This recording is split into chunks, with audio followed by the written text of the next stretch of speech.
आओ जाने जाबांज कर्नल रणबीर सिंह जम्वाल की शौर्य गाथा। हम ज्ञान ज्योति दर्पण के पाठकों को ऐसी शौर्य गाथा सुनाने जा रहे हैं जिसको सुनकर दुश्मन की रूह फनाह हो जाती है और भारतीयों का सीना चौड़ा हो जाता है, जिसकी कदम ताल से दुश्मन थर थर कांपने लगता है। भारत वीरों जवानों की दास्तां में एक नाम जुटता है। महान कर्मयोद्धा जम्मू की धरती पर जन्म लेता है और भारत की सेना की शान बनता है। उसका नाम है कर्नल रणबीर सिंह जम्वाल। तो आज हम आपको ऐसे कर्मठ देश के सेवादार वतन की हिफाजत करने वाले योद्धा शौर्य गाथा लेकर हाजिर हैं, जिनका जीवंत हो रहा है, जो खुद एक मिसाल है, एक बेहतर उदाहरण है, उत्साहवर्धन करने वाली जीवनी है, कुछ बेहतर करने की शिक्षा हमें देती है। इससे पहले कि हम उनकी कहानी आपको सुनाएं तो कहना चाहेंगे कि अपने दिल और दिमाग को एकाग्रचित कर लीजिए, अपने दिल और दिमाग के खिड़की और दरवाजों को खोल लीजिए ताकि आप तक वो बात पहुंच जाए जो वास्तव कोई फिल्मी स्टोरी नहीं, यह कोई फिल्मी हीरो नहीं है, यह हकीकत का हीरो है जिसको आप जैसे जैसे पते जाएंगे इस कहानी को सुनते जाएंगे और आपकी भुजाएं भी फड़कनी शुरू हो जाएंगी। तो आइए यह सफर शुरू करते हैं। आपको लिए चलते हैं भारत चीन की सीमा का वह क्षेत्र जो समुद्र तल से 18,000 फीट की ऊंचाई पर स्थित है। यहाँ पर खड़ी चढ़ाई है, कम ऑक्सीजन और माइनस में तापमान है। यहाँ पर एक कर्म योद्धा जिसका नाम कर्नल रणबीर सिंह जम्वाल है वो पहुँचता है। आपको बता दें कि 3 बार एवरेस्ट को फतह चुके हैं। यह देश के एकमात्र ऐसे जानबाज बहादुर व्यक्ति हैं जो दुनिया की 7 सबसे ऊंची चोटियों को छू कर आए हैं, वहाँ अपना तिरंगा फहरा आए हैं, कंधों पर देश की हिफाजत का जिम्मा। दोस्तों, इस जांबाज बहादुर व्यक्तित्व का जिक्र इसलिए भी आवश्यक है कि हमें और आपको मालूम हो कि हमारी भारतीय सेना के अंदर भारत माता के लाल, जिनको देखकर विदेशी धरा के सैनिक बौखला जाते हैं, हम बेफिक्र होकर के सो जाते हैं। इनके कंधों पर देश की हिफाजत का जिम्मा है। यह हमारे वतन की हिफाजत करने वाले देश की सरहद पर अपने जान हथेली पर रखकर देश की सरहद की रक्षा करते हैं। इस क्षेत्र में पहुंचना एक बड़ी चुनौती का काम था।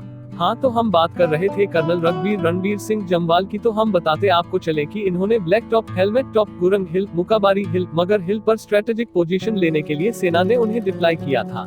यह 18,000 फीट की ऊंचाई वाले इस क्षेत्र में पहुंचना एक बड़ी चुनौती का काम था, क्योंकि इन इलाकों में ऑक्सीजन की कमी होने के कारण सांस फूल जाती है। लेकिन इस बहादुर कर्नल को एक मिशन सौंप दिया गया। फरवरी में ही लिंक पोस्टिंग कर दी गई। स्पेशल फोर्स की एक रेजिमेंट के जवानों के साथ इन्होंने अपने मंजिले मुकाम को हासिल करने के लिए फरवरी से ही तैयारी आरंभ कर दी। तापमान -15 डिग्री को दी मात दी हौसलों ने।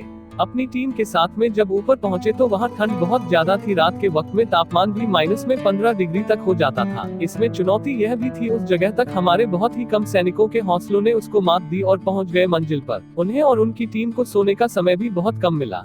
यह ड्यूटी काफी मुश्किल थी, क्योंकि 24 घंटे दुश्मन के ऊपर नजर रखनी थी। सामने सामने शातिर चीन था, कभी भी कोई भी हरकत वह कर सकता था।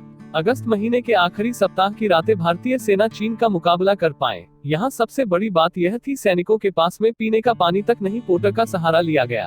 पानी और बाकी सामान पहुँचाया गया।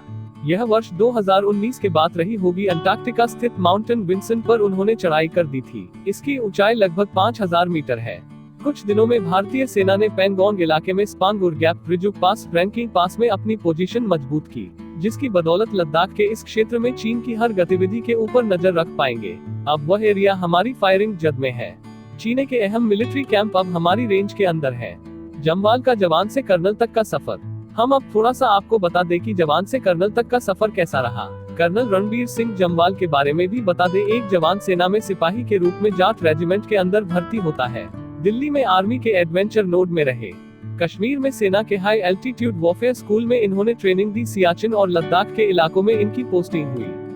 रणबीर सिंह जम्वाल जम्मू में पैदा हुए।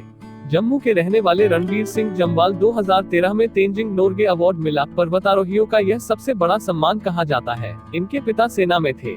पूर्व राष्ट्रपति प्रणब मुखर्जी ने रणबीर सिंह जम्वाल को इससे सम्मान से सम्मानित किया था। पर्वतारोहियों का सबसे बड़ा सम्मान प्राप्त करने वाले वास्तविक हीरो जो जवान से सेना में कर्नल बनते हैं, और हुआ यही मेहनत, जुझारूपन, देश के प्रति समर्पण भाव से किया कार्य इनको ओरे से अलग करता है। नेपाल में भूकंप आया तो रेस्क्यू ऑपरेशन चलाया। जब नेपाल में 2015 अप्रैल में भूकंप आया तो भी जम्वाल अपनी टीम के साथ में मौजूद 22 पर्वतारोहियों और शेरपाओं की मौत हो गई थी। इस दौरान जम्वाल की टीम सुरक्षित रहे। उन्होंने वहां पर रेस्क्यू ऑपरेशन चलाया और बहुत से लोगों की जान बचाई। 2009 में उत्तराखंड के माउंट माना पर चढ़ाई के वक्त फ्रास्ट बाइट की वजह से कर्नल जम्वाल की एक उंगली क्षतिग्रस्त हो गई। वह 7 घंटे तक 23,000 फीट की ऊंचाई पर बर्फीले तूफान में फंसे रहे, जो रस्सी उन्होंने पर्वतारोहियों के लिए लगाई थी वह बर्फ में दब गई थी। वहीं 2011 में भी भारतीय सेना की वुमेन क्लाइंबर्स की टीम के लीडर रहे। ऐसे जांबाज बहादुर प्रेरक व्यक्तित्व को हम सुनते हैं, पढ़ते हैं तो हमारे जिनो दिल के अंदर एक जज्बा, एक देशभक्ति की भावना जागृत होती है। हम इस वतन की हिफाजत करने वाले जाबाज से प्रेरणा लेकर जब वह कर सकते हैं तो हम क्यों नहीं कर सकते। यह स्टोरी फाइल करने का एक ही लक्ष्य रहा है कि ऐसे कर्मयोद्धा, ऐसे जाबाज, ऐसे भारत माँ के लाल जो अपने आप में खुद एक मिसाल बन गए। हम सैल्यूट करते हैं कर्नल जम्वाल को, सैल्यूट करते हैं उनकी जाबाजगी को, सैल्यूट करते हैं उनके जौहर को, सैल्यूट करते हैं उनकी हिम्मत को, सैल्यूट करते हैं उनकी कार्यशैली को और सैल्यूट करते हैं उस माता पिता को जिन्होंने ऐसे बहादुर को जन्म दिया। सैल्यूट करते हैं ऐसे ट्रेनर्स को जिन्होंने ऐसे बहादुर को तराशा, प्रशिक्षित किया, जिसने अपने वतन की हिफाजत के लिए अपने जीवन का बेशकीमती समय दिया। जय हिंद दोस्तों, असली हीरो के बारे में पकड़ सुनकर आपको कैसा लगा, अपने विचार जरूर लिखें। हम विश्वास दिलाते हैं कि कर्नल रणवीर सिंह जम्वाल तक आपका संदेश पहुंचाएंगे।